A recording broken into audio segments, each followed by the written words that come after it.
Déjà, donc, pour commencer, euh, Madame Stéphanie, la Palestine est au cœur de vos recherches. Qu'est-ce qui vous a poussé dès le début à choisir ce sujet? Écoutez, après des études de sciences politiques, j'ai fait un DEA de littérature générale et comparée et j'ai travaillé sur Jean Genet et j'ai aussi travaillé sur les travaux de Edward Said. Et donc finalement, alors que j'avais des liens, on va dire, de famille avec le Liban, ces études et ces lectures à la fois de Genet et de Saïd m'ont amené à la Palestine. D'accord. En fait, on sait très bien que votre thèse de doctorat, qui a été soutenue en 2004, portait sur les femmes palestiniennes dans les camps de réfugiés en Jordanie et Mhm. reposait sur un important travail de terrain. Pouvez-vous nous parler des conditions dans lesquelles cette recherche a été menée et aussi de l'importance du travail de terrain dans votre démarche scientifique? Oui, en effet, j'ai travaillé donc j'ai fait ma thèse sur l'histoire des femmes du genre dans les camps de réfugiés palestiniens en Jordanie. Et en effet, avec une démarche, une méthode d'histoire orale qui était concernant les réfugiés quand même, on va dire la méthode privilégiée, hein. Bon, j'ai aussi travaillé sur des archives écrites qui sont les archives de l'UNRWA notamment. Et puis les archives aussi du département des affaires palestiniennes de la Jordanie. Mais bon, ces archives étaient relativement quand même peu disponibles. Celles de l'UNRWA ont été ouvertes à ce moment-là, donc j'ai pu avoir accès à des choses. Mais il faut dire que les, les réfugiés en tant que tels n'étaient pas présents dans leur trajectoire sociale et politique dans les archives. De l'UNRWA, par exemple, pas du tout. C'était beaucoup plus la gestion, on va dire, humanitaire, etc. Et les femmes palestiniennes et les femmes des camps, plus spécifiquement, encore moins présente en tant qu'actrice sociale dans les archives. Donc la démarche d'histoire orale, si on peut dire, elle s'est imposée à moi et donc par tout un biais effectivement d'entretien avec des femmes de différentes générations. Et puis appuyée aussi évidemment sur ces archives. Donc il y avait les deux méthodologies. Mais si on peut dire, on ne pouvait pas faire l'histoire des réfugiés, et encore moins des femmes réfugiées, sans avoir une démarche évidemment d'histoire orale. Et on le sait, puisque les premiers travaux qui ont été faits, tout autant sur l'histoire des réfugiés que sur l'histoire des femmes réfugiées, le peu qu'il y avait, par exemple ceux de Rosemary Say, avaient adopté aussi cette même méthode d'histoire orale. En fait, votre recherche sur la situation des femmes palestiniennes, Madame Stéphanie, dans les camps en Jordanie, vous a-t-elle amené à vous intéresser au mouvement féministe en Jordanie et aux formes de mobilisation qu'il développe? Oui, en fait, ce qui s'est passé, c'est que je me suis rendu compte, en fait, j'ai travaillé aussi, enfin, j'ai rencontré dans mon terrain sur les camps, donc moi je travaillais surtout sur, enfin, d'un point de vue plus d'histoire orale et d'anthropologie, sur deux camps, qui étaient le camp de Jebel Hussein, donc dans la ville d'Amman, un camp de 48, relativement bien intégré, on va dire, comme un quartier un peu de la ville, et puis le camp de Geraj, qui est le camp de Razza, qui était donc un camp de 67, à l'écart de la ville de Gerach, bon, avec d'autres droits c'est-à-dire que les habitants du camp de Gerach, par exemple, n'avaient pas la nationalité jordanienne comme ceux de Jebel Hussein. Et en fait, dans tous les camps palestiniens que j'ai pu voir à ce moment-là, l'Union des femmes jordaniennes était très présente. Donc une union, un mouvement féminin, féministe, et donc qui a finalement été un mouvement très fortement ancré dans la mobilisation aussi pour la Palestine. Et donc petit à petit, je me suis intéressée au mouvement féminin, féministe, à leur émergence. Euh, Pré-48, mais aussi comme j'étais plus sur la Jordanie, dans les années 50, 60 en Jordanie, et à voir quelle était la dimension, on va dire, politique de ces mouvements, comment ils avaient aussi participé tout autant à la mobilisation par la Palestine, que aussi de formes de récupération par le gouvernement jordanien, c'est-à-dire comment s'est construit en fait finalement ce militantisme féminin, et comment aussi il a pris son indépendance vis-à-vis des partis politiques, qu'ils soient des partis palestiniens ou alors bon, il coexiste différents types de mouvements qui ont différents types d'approches, mais en tout cas ce qui est clair, c'est que les premiers militantismes féminins et féministes en Jordanie étaient des militantismes communistes, de gauche, et ancrée on va dire, sur des personnes venant de Palestine et ancrées dans les mobilisations palestiniennes. Et ce qui se passe, c'est que en 75, et je ne rentrerai pas dans tous les détails, mais juste pour donner un élément, en 75, c'est l'année internationale des femmes qui est décrétée par l'ONU. Et à ce moment-là, il y a la conférence de Mexico, et donc chaque pays est convié à venir avec une institution, le représentant. Et à ce moment-là, la Jordanie n'a comme institution que, à l'époque, elle s'appelait la Fédération des femmes jordaniennes, il me semble, qu'une institution qui est donc portée justement par cette mobilisation palestinienne, par des gens, et donc ils n'ont pas trop le choix que de laisser cette institution les représenter. Mais ensuite, dans les années 80, on voit les gouvernements jordaniens successifs essayer de promouvoir aussi un militantisme féminin, on va dire, plus jordano-jordanien ou plus en accord avec la ligne politique du royaume. Et donc, la mise en place, si on peut dire, de ce qu'on a appelé un féminisme d'État, avec des fémocrates, etc. Mais bon, et ensuite, maintenant, coexistent hein, au sein du royaume différents types de mouvements féminins et de féminisme. Mais bon, en tout cas, moi, ce qui m'a amené à travailler là-dessus, c'est vraiment le fait que bah, finalement, les femmes des camps ont été tout à fait motrices, en fait, dans l'émergence avec d'autres femmes également liées à la question palestinienne, euh, dans l'émergence de ce féminisme en Jordanie notamment. C'est très intéressant. Si on veut revenir, en fait, Madame Stéphanie, 13 ans en arrière, en 2013, vous vous êtes installée en Cisjordanie occupée et vous avez commencé des recherches sur les prisonniers et prisonnières palestiniens dans les prisons israéliennes. Qu'est-ce qui vous a en fait conduit à vous pencher sur ce sujet et quelles sont les difficultés que vous avez rencontrées dans ce travail et comment s'est élaboré l'ouvrage publié en 2021 sur l'histoire de l'emprisonnement en Palestine? Hmm.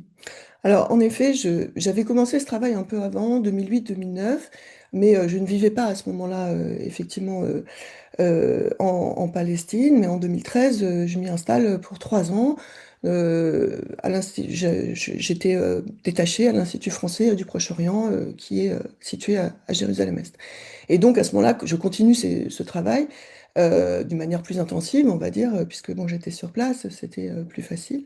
Et en fait, ce qui m'avait amené à ça, il y a deux choses. La première chose, c'est qu'avec un collègue, Cédric Parizeau, on avait lancé un programme de recherche sur la question des interactions et des mobilités palestino-israéliennes. C'est-à-dire, en gros, l'idée, c'était que, contrairement à ce qui avait cours jusque-là, maintenant ça a un peu changé, on avait, on va dire, des champs scientifiques très distincts, le champ des études palestiniennes d'un côté, le champ des études israéliennes de l'autre, et cette idée qu'on était sur deux espaces séparés. Puis en plus, le mur était en cours de construction à partir de 2002, donc il y avait cette idée d'une séparation stricte entre deux espaces. Or, ce qui nous a semblé assez important de travailler, on va dire, c'est que d'abord, d'une part, ce mur ne faisait pas frontière, puisque euh, l'armée israélienne a mis toute une série de checkpoints à l'intérieur même de la Cisjordanie, et que donc il y avait une multiplicité de frontières qui n'étaient pas résumées par ce mur, d'une part, et d'autre part, que avec la situation coloniale, et moi je parle plutôt s'est instaurée toute une série de relations de facto. Les situations coloniales, forcément, nécessitant des relations. Alors moi je parle de relationnalité coloniale pour montrer l'asymétrie, en fait. C'est-à-dire que c'est une relationnalité subie, vécue, obligée, etc., à plein de niveaux, forcément, puisqu'il y a cette imbrication entre les espaces palestiniens et les espaces israéliens, tout particulièrement en Cisjordanie, mais aussi à Jérusalem, etc., etc. Et donc, quelque part, c'était problématique parce que, voilà, il y avait bon, peut-être des gens qui pensaient que c'était dans une idée un peu post-Oslo, de dialogue, etc. Alors que c'était pas du tout ça, c'était vraiment une question scientifique de travailler cette relationnalité coloniale, ce qui est quand même très différent d'un espace de dialogue, style tout ce qui a été mis en place post-Oslo par toute une série d'ONG. Bon, en plus, on n'est pas des ONG, on est scientifiques. Mais bon. Et donc, ceci dit, c'était très complexe et moi, je me suis dit, bon, bah, finalement, si on va parler de relations et de relationnalité coloniale, il me semble que le lieu le plus paroxystique et le plus, quelque part, emblématique de cette relationnalité coloniale obligée, ce sont les prisons. et l'incarcération. Et en plus, il y avait cette dimension complètement massive de l'incarcération. 40% des hommes passaient par la détention depuis 67 en cumulatif. Et finalement, bah, il y avait quelques travaux en arabe. Il y avait aussi le travail de Ismail Nachef, mais qui datait déjà de 2000, publié en 2008, il me semble, 2009, qui traitait de la période jusqu'à Oslo. Mais finalement, pas beaucoup de travaux, alors qu'on est sur un phénomène massif, en fait, qui se reproduit de manière générationnelle, etc. Donc ça me semblait vraiment fondamental d'aborder ça, qui était vraiment un peu l'éléphant dans la pièce, quoi. C'est-à-dire cette société carcérale, cette société coloniale carcérale qui a été mise en place. Après, les difficultés, bon, bah, en fait, finalement, bah, les difficultés déjà, c'est qu'on n'a pas accès aux prisons, puisque aussi bien les prisons. Alors, j'ai travaillé essentiellement sur l'incarcération des Palestiniens dans les prisons israéliennes, mais j'ai aussi travaillé de manière moins importante, mais quand même un peu, sur les Palestiniens, les prisons palestiniennes, dans le sens où je m'intéressais à l'incarcération politique, et qu'à partir, bah, en gros, de la scission entre l'autorité de Gaza et l'autorité de Ramallah, entre le Fatah et le Hamas, eh bien, il y a eu aussi des incarcérations politiques intra-palestiniennes qui ont été mises en place. Donc, tout autant les prisons israéliennes que les prisons palestiniennes étaient interdites, on peut dire, aux chercheurs. On n'est pas dans une situation un peu comme on est en Europe, où on peut être un sociologue en prison, etc. Bon. Donc, il y avait ce problème. En même temps, j'ai quand même, pas tout de suite, mais à la fin de mon séjour, quand j'avais suffisamment d'éléments, j'ai quand même demandé à l'administration israélienne, donc euh, l'administration des prisons, le droit d'aller en détention. Alors, pas du tout pour faire des entretiens avec les prisonniers et les prisonnières, puisque je savais, palestiniens, puisque, bon, enfin, vu l'état justement de conflictualité, enfin, je veux dire, enfin, quel intérêt d'arriver du côté de l'administration, enfin, c'est vraiment problématique. Par contre, je voulais un peu faire une petite ethnographie de la visite, c'est-à-dire qu'est-ce qu'on vous montre.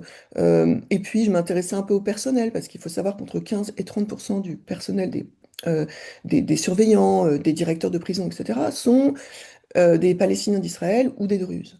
Donc ça m'intéressait aussi de voir quelle place prenaient ces populations dans le système sécuritaire et pénitentiaire israélien, puisque eux aussi sont dans une situation coloniale, mais ils ont une autre place en fait dans cette situation, et qu'il y avait entre 15 et 30% du personnel qui était quand même qui venait de ces communautés.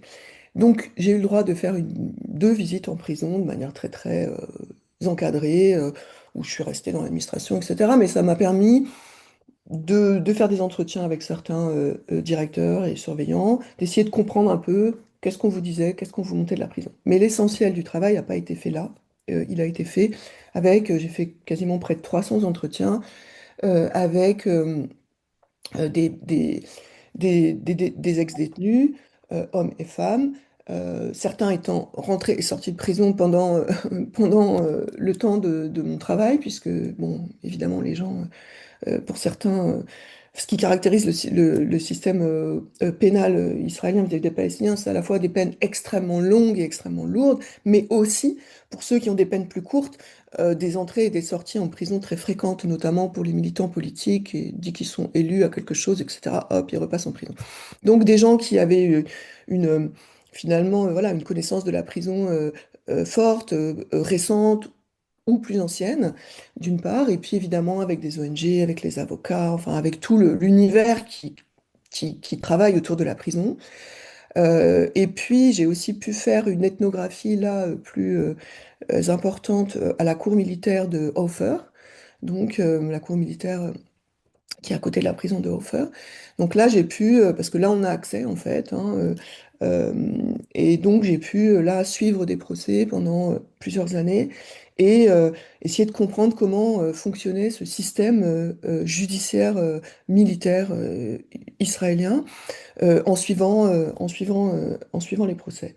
Et puis par ailleurs, j'ai aussi pu travailler sur des archives, évidemment toute la documentation des ONG, etc., bien sûr, et certaines mémoires de prisonniers, parce que bon, il y a beaucoup d'écrits hein, de prison aussi, et puis aussi sur les archives de la Croix-Rouge, du Comité international de la Croix-Rouge, qui ont été déclassifiés pendant le temps de mon travail, enfin sur lequel je continue d'ailleurs, hein, jusqu'en 75. Donc bon, c'est pas extraordinaire parce que bon, évidemment, enfin la politique carcérale massive commence vraiment en 67.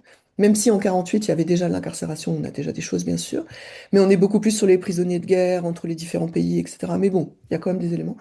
Mais quand même, la période 67-75 permettait de comprendre aussi un certain nombre de choses du point de vue du Comité international de la Croix-Rouge et donc d'avoir accès à pas mal d'archives sur toutes les prisons, etc. Donc ça permettait, avec tous ces éléments, de vraiment euh, il me semble, pouvoir vraiment travailler la question. Après, l'ouvrage, euh, en fait, disons qu'il y a trois niveaux. Il y a un premier niveau qui est la dimension un peu systémique, c'est-à-dire quel système pénal, quel système carcéral aux différentes époques, puisque Oui. effectivement ça commence en 67 et ça va bah, jusqu'en 2020, 2000, voilà, 2021.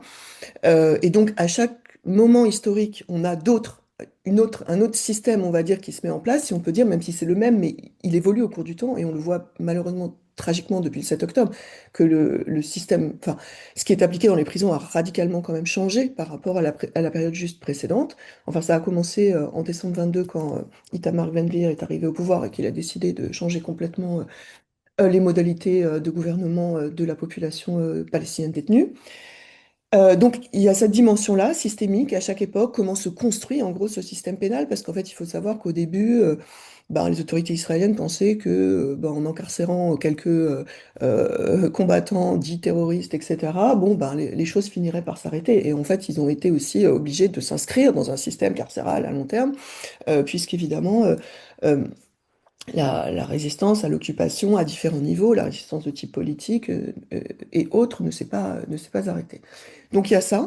Et il y a un autre niveau, c'est le niveau plus politique, c'est-à-dire, je parle de citoyenneté carcérale, de démocratie carcérale, c'est-à-dire en gros comment les personnes détenues ont au fil du temps reconstruit aussi ce qu'on a appelé le mouvement des prisonniers politiques palestiniens, c'est-à-dire un mouvement politique à même de lutter contre les conditions carcérales et de s'organiser en détention et qu'il n'y ait pas ni mort sociale ni mort politique, en gros, hein, par la carcéralisation massive des hommes tout particulièrement, même si les femmes aussi ont été détenues, mais quand même beaucoup moins. Donc il y a tout ce mouvement, toute cette analyse en gros du mouvement des prisonniers politiques et qui lui aussi change selon les générations. Donc j'ai vraiment travaillé sur des générations carcérales, hein, des générations politiques, des générations carcérales. Et puis aujourd'hui un mouvement évidemment des prisonniers politiques qui est très atteint en fait hein, par la politique qui est conduite. Donc, un côté management carcéral du côté des autorités israéliennes, un côté organisation du mouvement des prisonniers politiques, et puis enfin, un troisième niveau, si on peut dire, beaucoup plus des vécus, beaucoup plus sociaux et personnels. C'est-à-dire comment, dans un contexte comme ça d'incarcération massive, bah, on maintient aussi des liens sociaux, des liens personnels, quel est l'effet sur les trajectoires, comment on sort de prison quand on a passé des années, etc. Donc une dimension beaucoup plus euh, voilà, sociale et personnelle, des vécus en gros de la détention et de comment on peut pallier aussi. Alors il y a eu aussi toute cette période dans les années 2000 où il y avait pas mal de téléphones portables, il y avait beaucoup de circulation entre dedans et dehors. C'était une période où on pouvait vraiment continuer à construire des trajectoires politiques, mais aussi peut-être sociales et personnelles. Quelque chose qui est évidemment beaucoup plus compliqué aujourd'hui. Et peut-être le dernier point sur cet ouvrage, c'est que j'ai vraiment voulu, dès le début, travailler la narration, parce que c'est quand même un sujet qui est assez complexe, qui peut être considéré ardu, ça dépend du public, mais pour un public, je voulais qu'en fait sortir peut-être un peu du seul public universitaire pour aller pour un public un peu plus large. Et donc j'ai vraiment travaillé la narration, c'est-à-dire que c'est un ouvrage qui, par exemple, n'a pas d'introduction ni de conclusion, c'est-à-dire que tous les éléments méthodologiques, théoriques sont insérés à l'intérieur du texte et qui se construit autour de scènes, de moments, et qui va en gros du tribunal militaire à la sortie de prison et sur lequel j'ai vraiment travaillé l'écriture pour rendre ça à la fois scientifique, mais aussi plus accessible voilà, dans une forme de récit, on va dire, parce que c'est quand même un livre qui fait quand même 500 pages, donc il fallait pouvoir aussi emmener, je pense, les lecteurs et les lectrices dans une histoire relativement méconnu, bon, qu'il est plus aujourd'hui, malheureusement, à la faveur de l'actualité, on parle beaucoup plus des prisonniers qu'on en parlait au moment où j'ai fait ce travail, mais qui reste un travail voilà, de 67 à 2021, donc qui a une profondeur historique importante. On salue, Madame Stéphanie, vraiment votre travail tellement important et tellement approfondi. Et en fait, si on veut relier le sujet des prisons israéliennes avec l'actualité, Madame Stéphanie, quel est votre avis sur cette loi tellement dangereuse et sombre que la Knesset a votée il y a quelques jours sur la condamnation à mort des prisonniers palestiniens?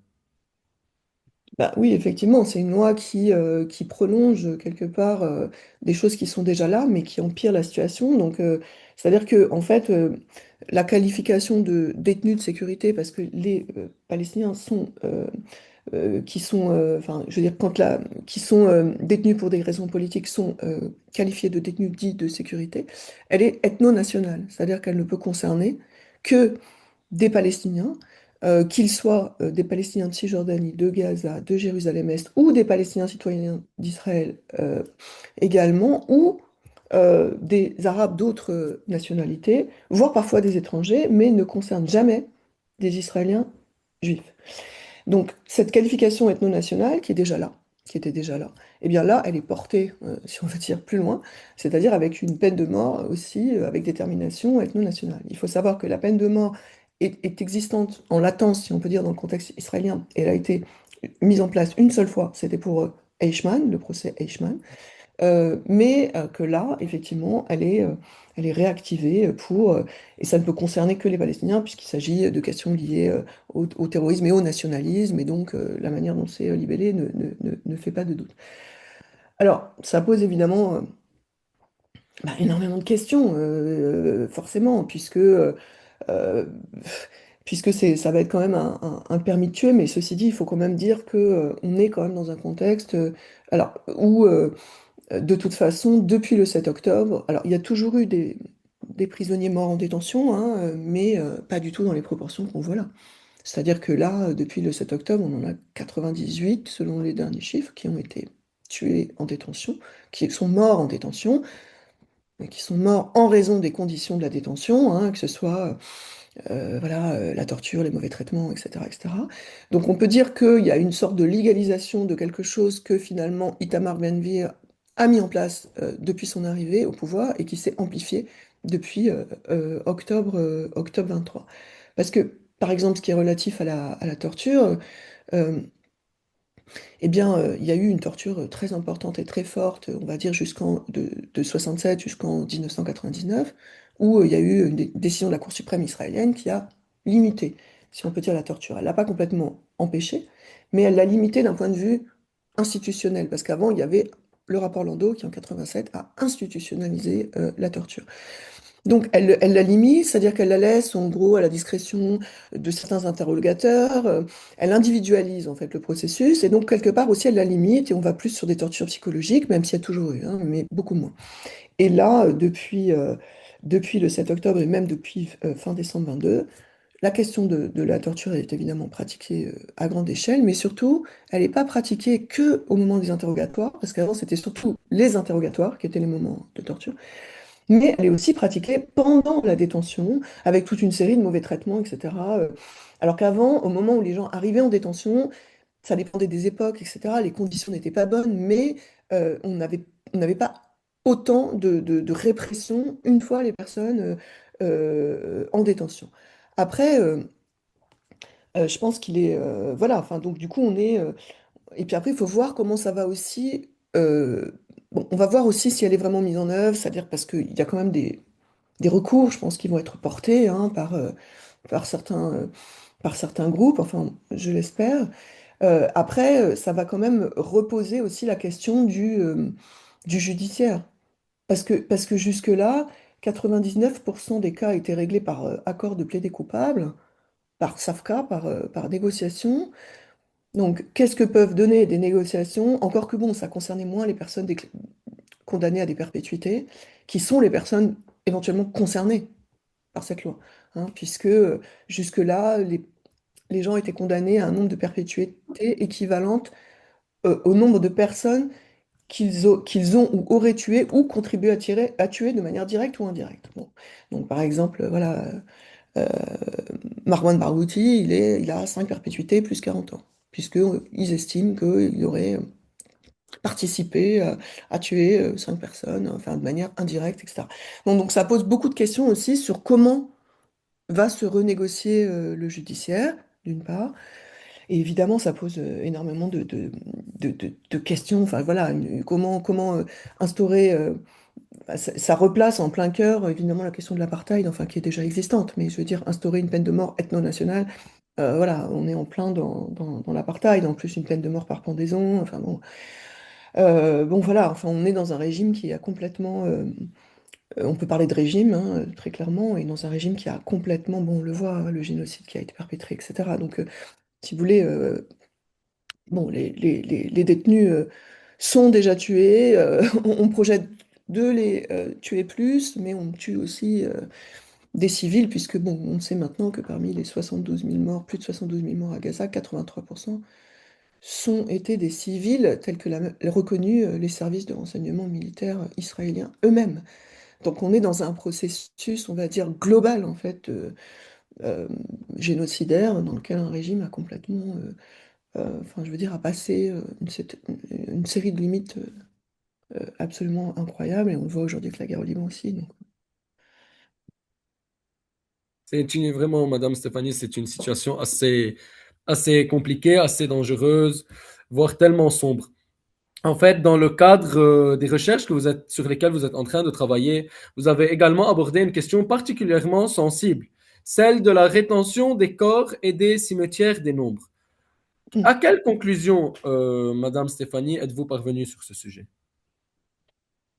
Bah, écoutez, voilà, c'était dans le prolongement justement de cette recherche sur le carcéral. En fait, petit à petit, je me suis rendu compte que des gens me parlaient de corps détenus, c'est-à-dire avec le même vocabulaire, en fait, petit à petit. C'est-à-dire, ils sont prisonniers, ils vont revenir, ils vont être libérés, etc. Donc, ça m'a paru vraiment important de m'intéresser à cette question. Donc aujourd'hui, alors, on n'a pas des chiffres exacts, c'est comme pour les prisonniers hein, aujourd'hui, parce que tout ce qui relève de Gaza, on n'a pas de chiffres exacts. Donc on n'a que des chiffres qui concernent essentiellement les personnes de Cisjordanie ou de Jérusalem.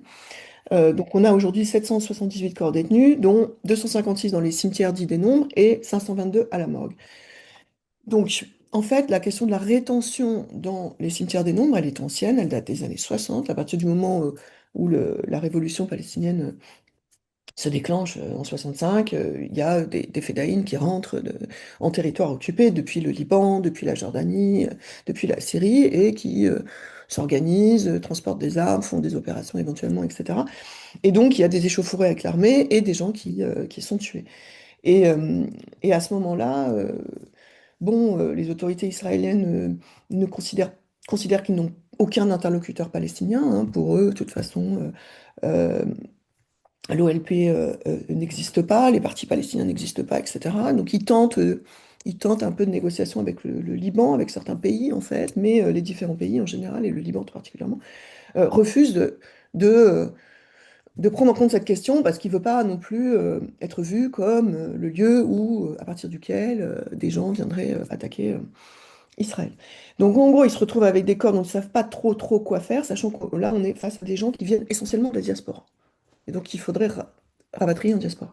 Donc, il y a une sorte de bricolage qui fait que les corps sont mis dans des lieux, etc. Dans des lieux fermés, des lieux militaires, des cimetières militaires.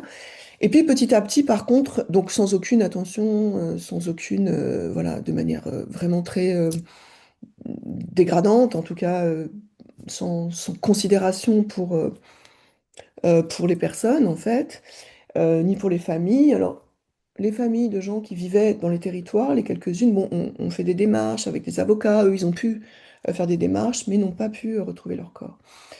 Donc là, ce que je veux dire, c'est qu'il y a des corps qui sont là depuis très longtemps. Donc c'est des corps très anciens, donc c'est compliqué maintenant de faire des démarches, puisqu'il y a des démarches qui sont lancées depuis que C'est devenu une cause nationale à partir de 2008.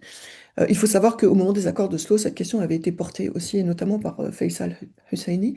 Mais à l'époque, il y avait tellement de détenus vivants, il y avait tellement de questions qu'elle est un peu passée finalement à la trappe de toutes les autres enjeux hein, et des libérations de prisonniers notamment.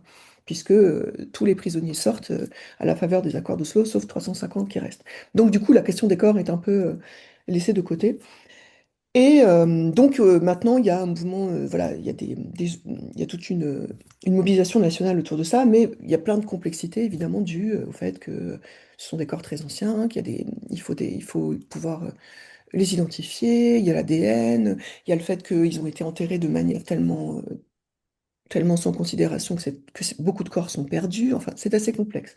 Et puis par contre, depuis 2015, a été réitéré le fait de détenir les corps. Et là, petit à petit, c'est clairement affirmé une politique très claire, à la fois de pouvoir échanger ces corps contre des corps israéliens ou des personnes vivantes israéliennes. Donc ça rentre en fait dans les tractations. Ces corps sont détenus pour des questions de tractation. Et puis, depuis la guerre à Gaza, aussi dans le contexte du génocide. Donc il y a 522 corps qui sont à la morgue. Et ça, on ne compte pas les corps des Gazaouis, hein. On considère qu'il y a à peu près, enfin, il y a à peu près 1500 corps qui sont détenus en plus dans une morgue improvisée dans le camp militaire de Sdei Taïman dans le sud euh, d'Israël.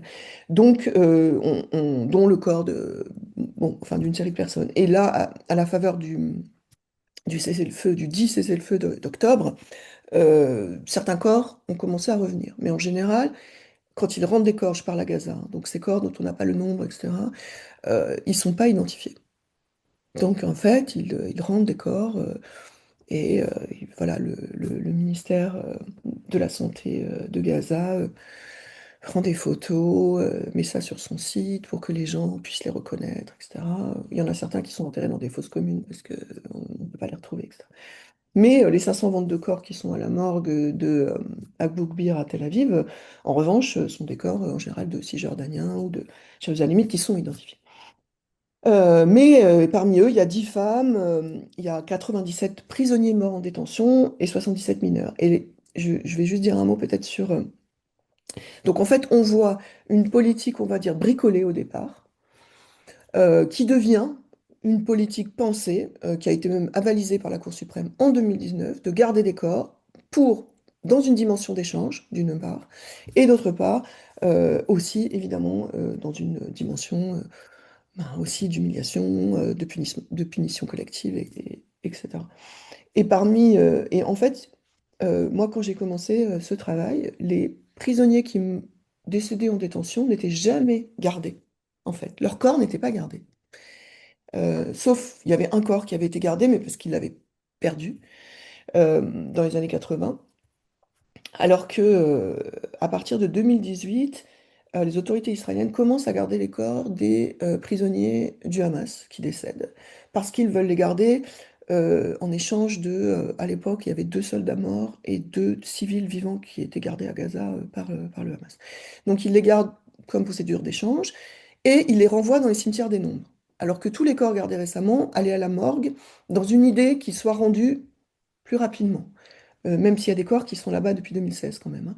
Mais si vous voulez, quand les corps sont à la morgue pour les familles, il y a l'espoir qu'ils reviennent rapidement. Alors quand ils vont dans les cimetières des nombres, bon, on ne sait pas combien de temps ils vont être gardés. Mais ceux du Hamas, petit à petit, à partir de 2018, les prisonniers vont dans les cimetières des nombres.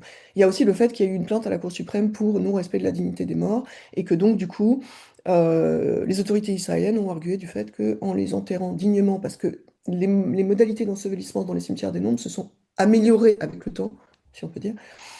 Donc, ils envoient ces prisonniers dans les cimetières des nombres, et là, depuis le 7 octobre, ils détiennent systématiquement tous les corps de prisonniers détenus. Par exemple, le corps de Walid Dakka, euh, donc intellectuel de gauche, etc., qui est décédé il y a quasiment 2 ans maintenant, eh bien, n'a pas été rendu.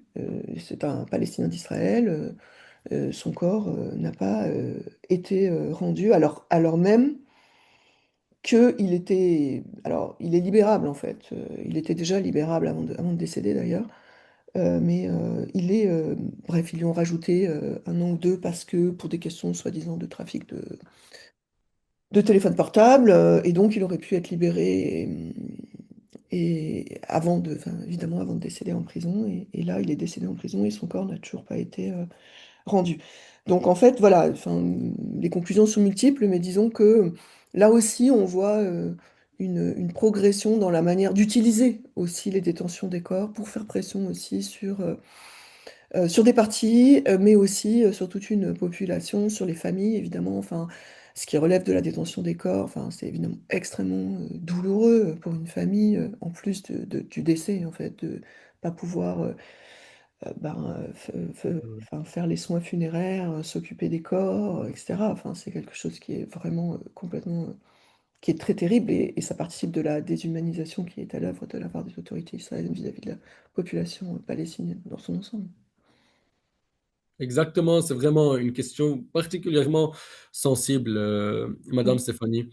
Euh, Vous avez dirigé avec Madame Véronique Bontemps l'ouvrage collectif intitulé Raza, une guerre coloniale, auquel vraiment on conseille euh, tout le monde vraiment à le lire, qui est un ouvrage tellement capital, et dans lequel vous introduisez le concept de, je cite, futuricide. Que signifie ce concept pour vous, Madame Stéphanie? Alors, ce concept, pour moi, enfin, qui est vraiment apparu, enfin, qui m'est apparu, si on peut dire, avec la guerre contre Gaza, le génocide, paraissait être un concept qui désigne ce qui est en train de se passer. Donc, c'est une intention futuricide, hein, évidemment, de la part des autorités israéliennes. Donc, à plusieurs niveaux. D'abord, ça me paraît prendre en compte tous les cides qui sont à l'œuvre. Donc, à la fois le génocide, mais aussi l'urbicide, mais aussi le culturicide, mais aussi l'écocide. Il ne faut pas oublier l'écocide aussi très, très, très important. Aussi le mémoricide qui est à l'œuvre. On a parlé aussi de scolasticide, d'épistémicide, etc. Donc à la fois la volonté, on a vu très clairement la manière dont, évidemment, beaucoup de civils et d'infrastructures civiles ont été visées, mais aussi tout particulièrement les différentes professions qui permettent à la fois de témoigner de la guerre, les journalistes, 260 journalistes tués, les artistes, les intellectuels, etc., mais aussi les populations qui permettent d'envisager un avenir, et les populations et les infrastructures, à la fois les professions médicales, les hôpitaux particulièrement visés, les médecins, les personnels de santé très visés, les universitaires. Extrêmement visés, de même que toutes les universités. Et donc tout ça, c'est une manière aussi de grever l'avenir, en fait, de s'adresser à l'avenir d'une population quand vous touchez aussi l'éducation, la manière dont les personnes, dont les générations à venir vont pouvoir s'éduquer, quand vous touchez la santé, donc vous touchez, et puis évidemment aussi tout ce qui relève de l'économie, de l'agriculture par exemple, du minimum de production alimentaire, et je dis minimum parce que Gaza, en fait, la construction de la dépendance de la bande de Gaza a été faite depuis 67, hein, donc on ne peut pas dire qu'il y avait une autonomie alimentaire avant le 7 octobre, mais il y avait quand même un centre de production. Aujourd'hui, il n'y a plus que 1,5% des terres agricoles qui sont utilisables, en tout cas là maintenant. Ça ne veut pas dire qu'elles ne vont pas pouvoir être bioremédiées, etc. Mais en tout cas, aujourd'hui, on en est là. Donc en fait, on touche, euh, on touche la production agricole, on touche l'infrastructure de santé, on touche l'éducation, on touche l'avenir. Donc, donc il y avait cette dimension, c'était une manière de rendre compte de la dimension multitemporelle, finalement, de ce qui est à l'œuvre. Donc aussi, pour moi, il y avait un mémoricide, c'est-à-dire qu'on touche effectivement aussi tout ce qui relève des bâtiments historiques et culturels, etc. Mais aussi, il faut se rappeler que la moitié des cimetières ont été attaqués. Et donc là, qu'est-ce qu'on touche? On touche aussi la manière dont les générations, en fait, s'ancrent dans un lieu à travers les morts qu'ils y ont, etc., etc. Donc il y avait cette volonté de toucher le passé, le présent, mais aussi l'avenir, et à plusieurs niveaux. C'est-à-dire qu'aussi, la manière dont la guerre est conduite, qui place les gens, on ne sait toujours pas qu'est-ce qui va se passer, comment les personnes vont pouvoir se réhabituer à une vie alors que tout est encore, on va dire, en suspens, hein, qu'on n'a rien de réglé. Donc en fait, il y a aussi une manière de placer les gens dans une incertitude radicale qui participe de ce que certains auteurs ont nommé une gouvernementalisation du futur. C'est-à-dire que comme votre futur est incertain, vous pouvez pas, enfin, vous allez aussi adapter vos actions en fonction de la dangerosité. Un futur incertain est dangereux hein, dans ce contexte. Hein, où vous ne savez pas, par exemple, la ligne jaune là, qui sépare la partie occupée de la partie non occupée, hein, puisqu'il y a 60% de Gaza aujourd'hui, d'est en ouest, qui est occupée, eh bien, elle bouge. Ce sont des plots qui bougent, etc. Donc, vous êtes placé dans une incertitude à différents niveaux. Et donc ça participe aussi à occuper un peu l'avenir, c'est-à-dire que vous êtes obligé de vous dire, bon, bah, quel choix j'ai, quel choix je peux faire dans un contexte dangereux, dans un contexte où j'ai pas les éléments, en fait, pour décider moi-même de mon avenir.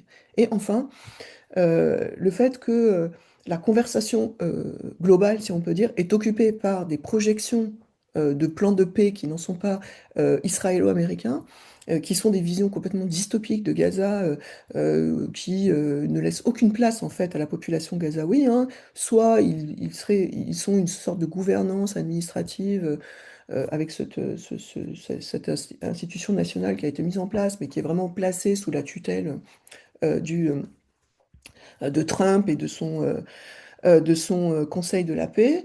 Donc il y a ça. Et puis sinon, qui sont placés dans des dites cités humanitaires, etc., etc. Alors évidemment, ces plans ne sont pas réalisables, tous ces plans. Gaza 2035, le plan de paix de Trump et de Kouchner, enfin tous les différents plans qu'on a vus, là il y en a une partie, ils sont pas réalisés et réalisables et les gens en général bon, s'en moquent un peu, etc. Mais en tout cas, ça occupe quand même, ça a quand même l'intention de vouloir occuper un imaginaire de l'avenir, un imaginaire du futur, par quelque chose, par une futurité coloniale finalement dans laquelle vous n'êtes pas, enfin dans laquelle les Palestiniens de Gaza ne sont pas. Et puis le fait de refuser en fait toute négociation politique, parce que c'est ce qui se passe quand même. On a le remplacement du politique par du logistique et de l'accélération économique en fait. Ce qui est proposé, c'est ça. Et donc il y a une sorte de disparition du politique d'une certaine manière, en tout cas dans l'esprit des Israéliens, des autorités israéliennes et des autorités américaines. Donc tout ça, ça participe à mon sens d'une volonté d'occuper l'avenir, de de le rendre inquiétant d'une certaine manière. Et c'est pour ça que je parle de futuricide, parce qu'il y a une vraie volonté d'effacement et d'écrasement global qui a une dimension multitemporelle. Alors, ce futuricide, il n'est pas évidemment réalisé. L'idée, c'est pas de dire ça, c'est de dire qu'il y a une intention, en fait, de futuricide. Et il y a d'autres plans alternatifs, comme le plan Phoenix, fait par les municipalités de Gaza, et des acteurs palestiniens de l'extérieur qui ont aussi produit un plan aussi, et évidemment beaucoup plus ancré dans les réalités et dans une forme d'autodétermination palestinienne.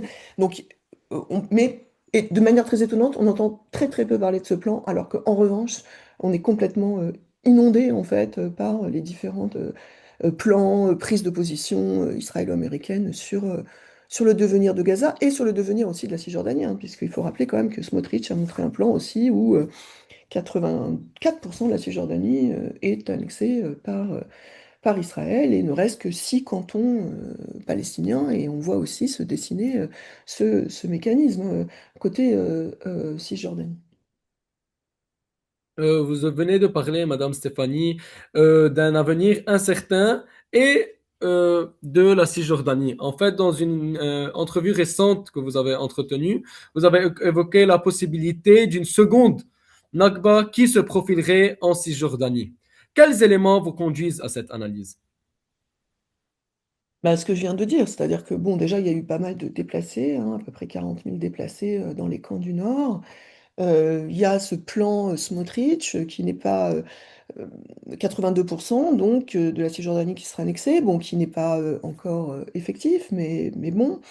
Il y a tous les nouveaux outposts qui ont été mis en place, 152. Il y a le fait que il y a eu des dispositions juridiques qui ont été prises pour finalement accroître la souveraineté israélienne sur des zones A et des zones B, c'est-à-dire sur un certain nombre de choses, incluant l'eau, les questions environnementales, les sites archéologiques, alors que normalement sur les zones A et les zones B, les autorités israéliennes n'ont pas de pouvoir relatif aux questions civiles. Là, on voit qu'il y a un certain nombre de dispositions qui ont été prises pour, petit à petit, qu'ils aient un certain pouvoir sur des questions civiles en A et en B. On le voit aussi sur Hébron, évidemment, et sur Bethléem, le tombeau de Rachel. Donc, en fait, et il y a aussi, depuis l'arrivée de Smotrich, Bezalel Smotrich au pouvoir, donc qui s'occupe de gérer la Cisjordanie, donc depuis son arrivée avec ce gouvernement en décembre 2022, on a vu très bien comment, petit à petit, comment dire, alors, l'administration militaire qui gère les questions civiles relatives aux Palestiniens en territoire occupé, euh, et bien finalement, petit à petit, elle est intégrée dans le système, on va dire, civil israélien avec le remplacement. C'est-à-dire, en fait, il y avait des militaires, mais là, il y a un remplacement avec des civils. En tout cas, il y a un doublage des postes avec des civils. Donc quand on voit ça, on voit bien quand même que la trajectoire est quand même une trajectoire, en tout cas de leur point de vue et du point de vue de ce gouvernement, annexionniste. On peut pas vraiment voir autre chose. À côté de ça, on voit également multiplication des attaques de colons et de l'armée. Parce qu'on parle beaucoup des colons extrémistes, effectivement, ils multiplient les attaques, mais déjà depuis 2023, hein, avant le 7 octobre, hein, depuis 2022-2023. Mais en fait, quand on regarde le nombre de personnes tuées en Cisjordanie, à 85%, ils sont tués par l'armée. Et finalement, effectivement, les colons brûlent les champs, arrachent les oliviers, enfin tout ce que vous voulez, mais c'est l'armée qui tue la grande majorité et protège par ailleurs les colons, d'une part. Elle contribue aussi à couper des oliviers, etc. Donc là aussi, on voit comment il y a une atteinte aussi aux capacités, évidemment, économiques aussi en Cisjordanie, que ce soit par l'agriculture, par la rétention aussi des droits de douane. Euh, la rétention des droits de douane touchés par Israël qui doivent être donnés à l'autorité palestinienne, ça fait 64% de son budget quand même, et qui sont retenus régulièrement en mesure de rétorsion. Donc on voit bien quand même qu'on est sur une trajectoire avec ce gouvernement-là, qui est une trajectoire annexionniste. Euh, donc c'est pour ça que je parle de Nakba. Enfin, on peut quand même parler aussi déjà à Gaza d'une certaine manière d'une nouvelle Nakba. En tout cas, c'est comme ça aussi que les gens le voient et le pensent. En tout cas, oui, oui. Donc après, bon, la Nakba, effectivement, qu'est-ce que c'est? Bon, bah, évidemment, on sait ce que c'est. C'est l'exode de plus de 900 000 personnes suite à la création de l'État d'Israël. Mais ce que je veux dire, c'est que depuis a été pensée cette idée de Nakba continue, hein, par Elias Khoury, Joseph Massad et puis c'était Hanan Hashrawi qui avait employé ce mot la première fois aux Nations Unies. Et c'est quelque chose que tout le monde reprend maintenant, un Nakba al-Mustamir, mais qui avait déjà été. Ça fait déjà depuis les années 2008-2009 que cette notion de Nakba al-Mustamir est là, c'est-à-dire de dépossession continue. C'est-à-dire que la dépossession de 48 n'était pas un événement, mais est une structure et qui continue par différentes manières, que ce soit appropriation de territoire, que ce soit expropriation, que ce soit génocide aujourd'hui, etc. Donc euh, c'est c'est surtout une Nakba continue, peut-être encore plus qu'une nouvelle Nakba, si on peut dire. Mm. Tout ce que vous dites, Madame Stéphanie, est vraiment très réaliste, mais en espérant tout le temps Oui. que cela vraiment n'aura pas lieu. Pour conclure, Madame Stéphanie, dans le même contexte de cet avenir incertain, selon vous, quelles pourraient être les conséquences à moyen et à long terme de cette orientation de plus en plus belliqueuse adoptée par ce gouvernement israélien d'extrême droite sur la société israélienne elle-même? Bah, écoutez, on voit déjà un nombre record en fait de personnes qui quittent Israël, hein. En tout cas, en 2023-2024, c'était multiplié par deux par rapport aux années précédentes. Les départs, hein, autour de 80 000 personnes par an. J'ai pas vu les chiffres pour 2025, mais je pense pas que ça se soit amélioré. Des gens même qui abandonnent définitivement leur résidence. Donc on voit bien que à la fois il y a une société qui soutient massivement, notamment la guerre contre l'Iran et contre le Liban qui est conduite, si on peut dire, en tout cas surtout contre l'Iran, mais bon. Donc à la fois une société qui soutient massivement et en même temps une partie de la société qui fait défection, qui s'en va en fait, hein, des gens qui quittent. Il y a des effets aussi évidemment de mobiliser autant de réservistes. Il y a des effets évidemment sur l'économie. Et puis, il y a évidemment des effets, je pense, psychologiques à plus long terme, hein. On sait, mais là c'est pareil, comme l'armée communique très peu là-dessus, l'armée communique très peu sur le nombre de personnes qui ne veulent pas retourner servir, parce que évidemment, elle a besoin de ses réservistes pour ses multiples guerres. Elle ne communique pas beaucoup non plus sur les suicides de soldats post-combat, parce que, bon, il faut voir quand même que pour des jeunes qui se retrouvent là-dedans, ça peut quand même être aussi un peu traumatique que de Mhm. perpétrer ce qu'ils ont. Alors, ce qu'on voit, c'est qu'il y a une sorte de, en plus, il y a une sorte d'escalade un peu dans la violence qui est conduite. Et, et quand on voit aussi le nombre de personnes qui sont concernées par la violence exercée, parce que par exemple, quand on voit ce qui s'est passé ou ce qui se passe dans les camps militaires, à Sdetayman, etc., si vous voulez, il n'y a pas que les gens qui exercent la torture et la violence, il y a aussi tous ceux qui sont censés contrôler ça, les personnes qui sont censées contrôler ces lieux, qui ne disent rien, il y a tout un mécanisme qui fait, qui mouille, si on peut dire, qui met dans la violence et le génocide une part importante de la population. C'est un petit pays en termes de population. Donc en fait, tout le monde, d'une certaine manière, va être concerné par notamment le génocide qui est perpétré, hein, à petite ou à grande échelle, dans les familles, on va dire. Et je pense que pour un peuple qui quand même s'est construit aussi, enfin un pays qui en tout cas, au bout d'un moment, s'est construit sur la question de l'Holocauste, et un peuple qui a subi l'Holocauste, je pense que la fait de perpétrer un génocide, va quand même poser un certain nombre de questions. euh, euh, S'il est reconnu et s'il parvient à être reconnu, et petit à petit, enfin, l'histoire finit toujours hein, par faire sa place, hein. Et donc ça aura des conséquences, je pense, importantes sur cette société qui peut-être est aussi... Pour moi, le futuriste concerne aussi cette société dans le sens où elle est aussi en train de se, de se détruire de l'intérieur. Peut-être qu'elle n'en a pas conscience, je ne sais pas, en tout cas certains en ont conscience. Mais au-delà de ça, il y a aussi la question, la dimension écocidaire, si on peut dire. Parce que comment imaginer, euh, euh, je veux dire, larguer autant de bombes, toucher des infrastructures gazières et pétrolières, etc. Et là, Gaza qui est collé à ce qui s'appelle à Israël. Comment imaginer produire autant de gaz à effet de serre, produire autant de pollution sur un espace sans en être touché quand vous êtes à quelques kilomètres. Donc il y a aussi cette dimension complètement aveugle en fait des destructions, de l'impact des destructions sur le pays. Enfin, je veux dire, Israël n'est pas une île en fait. Et il y a aussi cette non prise en compte et qui montre aussi peut-être moi je pense la forme de folie en fait guerrière qui se déchaîne et l'hubris en fait aussi technologique qui pense en fait enfin voilà, qui à la fois pensent qu'ils pourront toujours, qu'ils pourront se sortir en fait de tout et que la technologie viendra tout résoudre, tout à la fois les questions politiques, que les questions écocidaires et que les questions liées à la toxicité de la guerre, par exemple, qui est énorme en fait, hein.